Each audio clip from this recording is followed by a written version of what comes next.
This is Adam Martin with your Western District Fishing Report.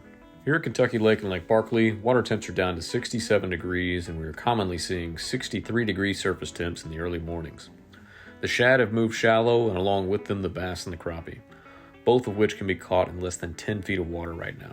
The bass are holding tight to woody cover along the banks and shallow brush piles. Smallmouth bass are being caught on the deeper secondary points in good numbers. Crankbaits and spinnerbaits have been the most productive. Docks are also holding a lot of bass, particularly on the back ends, which are closest to the shore.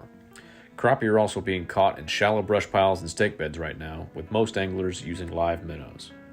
Both crappie and bass are in healthy condition this year, and it's looking like we had an incredible bass spawn on the Twin Lakes, which is a great sign for the future. As always, if you decide to get out on the water, always remember to wear your life jackets and kill switches. Good luck.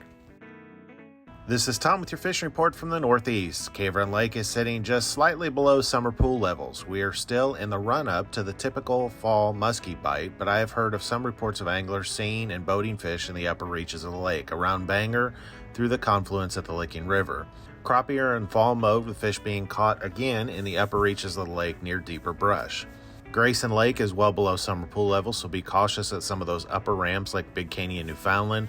Have heard of reports of bass in the Clifty area and around Bruin. This is somewhat typical for Grayson in the fall, and you'll be catching a lot of fish, just with a few of them being bigger in size. Crappie on Grayson are around brush and down trees. Lastly, fall trout in the district are in full swing. We have stocked almost all of the Red River Gorge streams. Parched corn brook trout are the only holdout at this point. Just keep in mind when fishing down in the gorge that the no harvest season is in effect until the spring for East Fork Indian and Swift Camp Creek. This leaves Middle Fork Red River as your only harvestable gorge stream out there. Don't worry about finding a place to keep trout though. The rest of the district is being stocked as we speak. Check out the trout stocking schedule at fw.ky.gov for the most up-to-date notifications on when fish will be heading your way. That should do it for us. Wherever you go, good luck and stay safe. This is Jeremy Shifley with a fishing update from the Northwestern District. The reservoirs have begun their drawdown to Winter Pool. They hope to be at Winter Pool around December 1st at each lake. Rough River Lake is almost 2 feet below the new summer pool, which is about 488.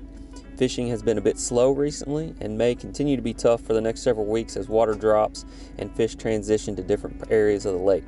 A few crappie have been caught on main lake brush, 10 to 15 feet deep on jigs.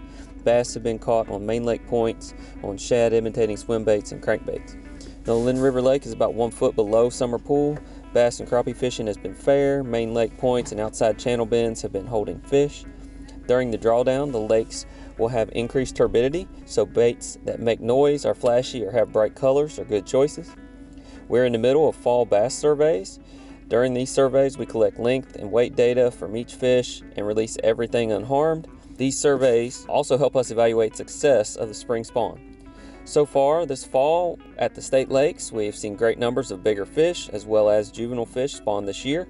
Most fish over 12 inches have been in the 3 to 6 feet range and on or nearby woody structure when available.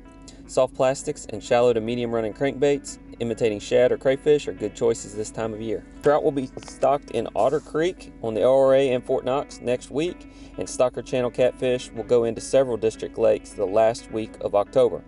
We conduct these bass surveys twice a year at each lake. Give us a wave if you see us out, and thanks in advance for your patience.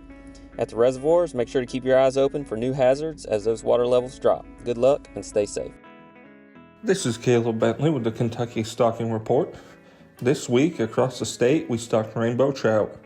Rainbow trout were stocked in Cherokee Park Lake, Fisherman's Park Lakes number 3 and number 4, Boulder Pond, Floyd's Fork Creek, Greenbow Lake, Cranks Creek Lake, Kingdom Come State Park Lake, High Splint Lake, Martin's Fork Lake Tailwaters, Looney Creek, Waverly Park Lake, Tom Wallace Park Lake, Miles Park Lakes, both Green Heron and Anglers Lake, Cannon Creek Lake, Clear Creek, West Hickman Creek, Jacobson Park Lake, Middleton Mills Park, both the Shelter House Lake and Long Pond, Prisoners Lake, Big Bone Creek, Gunpowder Creek, Beulah Lake, Carr Creek Lake Tailwaters, Buckhorn Lake tailwaters, Pan Bowl Lake, Paintsville Lake tailwaters, Dewey Lake tailwaters, Beaver Creek, the Right Fork, and Yatesville Lake tailwaters. Good luck fishing and stay safe.